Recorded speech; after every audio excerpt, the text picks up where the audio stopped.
حدیث نمبر 631، باب اذان کا بیان، بخاری شریف۔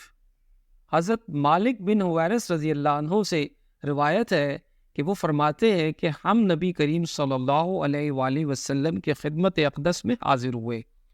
ہم سب ہم عمر اور نوجوان ہی تھے۔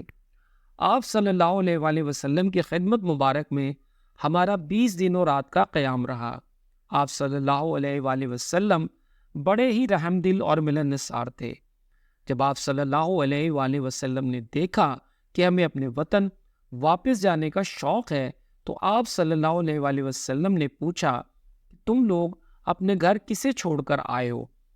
ہم نے بتایا۔ پھر آپ صلی اللہ علیہ وآلہ وسلم نے فرمایا کہ اچھا، اب تم اپنے گھر جاؤ اور ان گھر والوں کے ساتھ رہو اور انہیں بھی دین سکھاؤ اور دین کی باتوں پر عمل کرنے کا حکم کرو۔ مالک نے بہت سی چیزوں کا ذکر کیا جن کے متعلق ابو ایوب نے کہا کہ ابو قلابہ نے یوں کہا، وہ باتیں مجھ کو یاد ہے، یا یوں کہا کہ مجھ کو یاد نہیں۔